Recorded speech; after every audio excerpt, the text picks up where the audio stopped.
Moore, thank you very much for being here. To start off the day, why not start about the most depressing thing that we have to deal with, our debt and deficit? Because the good news is, from the rest of your day, it can only go up from there. And so I hope that you're able to get a lot out of today's session. And I'm going to present to you why I'm back there. This is it. This is it for me. This is why I chose the committee assignments that I'm on. This is why, for 4 years, I've been looking forward to this moment right now. When you understand the way that the political winds kind of move around in federal politics, I saw this opportunity coming up. I knew from very early on that Biden was going to have a very abysmal performance. His approval rating tanked. That led to a victory for the House Republicans in the midterms, and knowing that the Senate map was much better in 2024, that we would be able to have an opportunity to get the Senate back. With that, what we would call the trifecta, White House, House, and Senate, is when you have a unique opportunity, and it's called reconciliation. So I've got a bunch of slides that's going to give an overview of our current fiscal state, and then the last slide is where I'll try to just provide a little bit of context on what the solutions can be and what opportunities exist. This year, and I guess for the next 18 months, we will have 1 to 3 opportunities to do what's called a reconciliation bill, where we bypass the Senate filibuster and pass legislation basically on party line votes. Okay, this is a unique moment. You can only do it when you have the White House, House, and Senate. Republicans and Democrats alike do it when they have this circumstance, and it's oftentimes what you hear about. 2017 was the tax reform bill, Tax Cuts and Jobs Act. You saw significant economic improvement, strong pro-family tax policy that was competitive globally, that led to a really strong economy prior to COVID, kind of before COVID hit. When the Democrats had the White House, House, and Senate, they enacted American Rescue Plan and the Inflation Reduction Act. American Rescue Plan was basically opposite of what our bill was. In a broad, pro-growth, pro-competitive tax standpoint, this was a strong spending initiative. And when you have federal spending, major relief spending, and you flood the market with monetary supply, you can only get one equation, and that's inflation, right? So I have written a piece about this that talks about the differences between 2017 and 2021, and we are back in a moment where we're going to be able to do it. And the bills and the committees that this goes through is Budget Committee and Ways and Means, primarily, because that's where tax policy, trade policy, welfare policy, Social Security policy is all done. And we get an opportunity because at the end of 2025, and this is one of the key reasons that I kept pushing to get onto Ways and Means Committee, the end of 2025 is when most of the provisions in the 2017 tax bill expire. So I'm going to set that stage. We have some unique opportunities this year to be able to take a bite out of this and try to flatten and reverse our fiscal situation with regards to deficit. Let's go to the first slide. I'll just kind of go like this for the next slide. So we're going to talk quickly about debt and deficit overview and solutions for success. And the first part here is an overview. Go to the next slide. The first part here is just a big snapshot of what we're dealing with. Okay, so in our nation, we have never been here, we've only been here one time before, of a debt to GDP ratio, and that was during World War II, when we had a debt to GDP ratio in the range of about 106%. Now that's publicly held debt, not gross debt. They mimic each other, but they're a little bit different on the number, but they basically are the same trend line. And after World War II, we were able to get ourselves to a position where we drove that down to 23% debt to GDP, which is extremely healthy. It's the best we've done in the modern era. And then it waffled a little bit, went back and forth. In the late 90s, we got to a balanced budget again. We got to a surplus for a few years. It wouldn't have lasted because we had what was coming up in 2008, but at least we had it for a moment. We had some economic times, and so it hit, and we kind of went back and forth. 2008 is when you'll start to see our debt to GDP skyrocket. And we had a tough year that year with the recession, and there was some spending to get us out of it. But the reason why 2008, 2010 started to push our debt so high was simply because for the years prior, we did not prepare for the baby boomer generation that was just doing an excellent job in our economy, move from contributing to the economy to taking that retirement opportunity that comes, right? We lost workforce, our ratios started to switch, and all of a sudden, it caught up to us. If we would have done what congressional Republicans and George W. Bush were trying to do in the early 2000s and make sure that that trust fund that is associated with things like Social Security and Medicare would have been more wisely managed, we could have helped avoid a lot of this issue. But Democrats argue the point where if you can't put any of this into a public market or a mutual fund account, because what happens if the mutual funds go down? Okay, so would anybody today not choose to put money in the S&P in the early 2000s? It was closing at about 1,000 then. It's closing at well over 5,000 now. No, not a single one of us would ever choose that. We've done that with our own 401k accounts. Universities do it with their endowments, but we didn't take that opportunity. And they stymied it, Democrats stymied it, and they still hold on to, well, it's too risky. Because what in the world would we do? What in the world would we do? If the economy's not going to move up and to the right, we don't have a chance for any of this stuff to even work. So if we can engage and get this growing faster, then we have an opportunity to service those that have paid into the system better. And the argument that, well, what happens if the market goes down? Well, the market's going to fluctuate, but it's going to continue to go strong to the right and up. We have to deficit spend to cover some of this stuff anyway. That's their solution, is for deficit spending instead of growing it. So growth is not something that I see from my Democrat colleagues and a willingness to engage in. And that, fundamentally, is one of the biggest reasons that we're there. I'm going to break it down just a little bit more. We go to the next slide. You can take a look to see over from the 1960s to today. Look at that defense number. It was nearly 50% of our budget back in 1962. And that's 20 years after World War II, where it was a big, significant part of the budget. It was almost 50% of our budget. It has been driven down to 13% of our entire budget.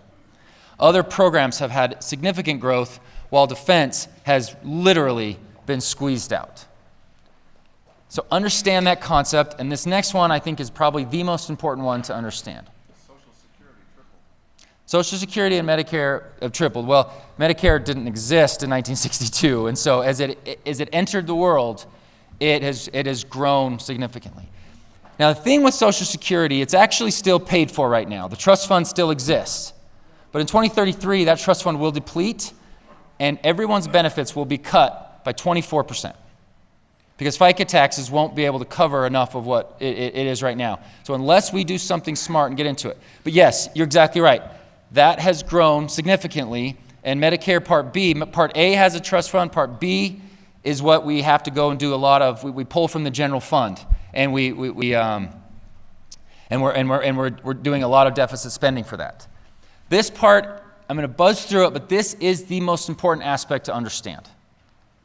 In 1965, only about a third of our spending was mandatory spending. And the worst part about this is that we never vote on mandatory spending. These programs get enacted, and they don't have the annual review process like our defense budget does, like the 12 appropriations bills do, that we can keep that growth rate low. Those programs under mandatory spending grow over time, and they continue to grow, and they grow wildly out of control. 12, 13, 15, 18% growth, whereas the discretionary spending, the defense and the domestic discretionary, is actually shrinking as a major part of it. Let's go to the next slide. So remember that part. Over 50 years, we were voting on more than 2/3 of our budget. Today, we're voting on only approximately 1/3 of our budget, maybe even 25%. So this slide's a little bit, it's not coming across as it should. But what it basically shows here is in the world of mandatory spending, the things that we have to spend money on, Medicare and Social Security make up more than probably half of that. Then you have healthcare-related things with regards to Medicaid, but the interest payments, and this slide isn't coming across correctly. Let's go to the next slide real quick. Go to one more, and then we're going to go back to this. This is the slide I hope for people to be able to recognize. Interest that we're paying on the debt, not paying down the debt, the interest that we're paying just to service the debt is growing very rapidly. By far our biggest growth rate. So when Republicans took the House 2 years ago, we were able to trim out from the appropriations process over a 10-year cycle, $2.1 trillion, but even from that first year, close to $100 billion. That gets swallowed up in an annual increase of $200 billion a year just in net interest growth. This is where our budget is growing the most right now. And the tough part is you can't go in and just appropriate that down. And that's the part that we're going to have to deal with as legislators for the next 5 to 10 years, and to hopefully get the interest rates to be able to get them better, to be able to find a significant amount of waste, fraud, and abuse so we can cut other areas, so we can also stop having to borrow as much to be able to cover this and continually spend this. We would never run our individual budgets like this. So this is one of the key points that I wanted to make. It's what keeps me up at night, sincerely. And this growth rate that we're going to be seeing, this is now the number 2, next to Social Security, number 2 budget line item in our entire federal budget. Let's go to the next slide. Where is that money going? Where is that $800 billion going? It's going to pay the interest. So if you take out, it's anybody that acquires U.S. debt. So if you purchase a treasury, I'll buy a treasury, a T-note for 2-year, 5-year, 10-year, whatever.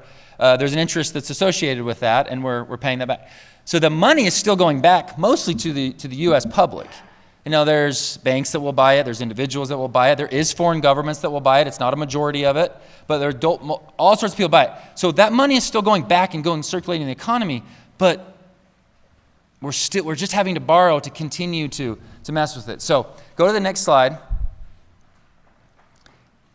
And I'm going to speak to this in the form of a pizza, an 8-slice pizza. Okay? Our federal budget is one pizza. About 2 slices is Social Security. That's right. It's a $6.7 trillion budget. All right? Break that down into about $850 billion increments. Social Security is approximately 2 slices. Medicare is its own slice. Defense is its own slice. Right there, half of it is gone. Those are considered untouchable, right? Then another slice is just the net interest. Right? And then you work into veterans benefits, veterans and other health care itself on its own with Medicaid, CHIP, ACA, some of those programs makes its own slice. And you start to see all of a sudden we're dealing with, very limited opportunities because so many programs have grown so big over time. And the fundamental reason, is there anybody here from AFP, Americans for Prosperity? Several. The bill that I'm most excited about, which will be an enormous climb, is the Comprehensive Congressional Budget Act. And what that bill does is it forces Congress to vote on the entirety of the budget every year. A very simple concept for any of our state legislators here in the room today. All right? I've got some other solutions, but that has been something that has been so great to work on with my partners at AFP, because if we have the opportunity as legislators to dig in and actually roll up our sleeves and vote on things, we can keep the growth rate down. And so this is just, I like to share this. We don't have to get into a big discussion about it, but this is where everything ultimately lands. And you start to see all of a sudden, if Social Security and Medicare from both of the last presidential cycles, President Trump's not apt to be interested in really working on these issues. These are tough political issues, right?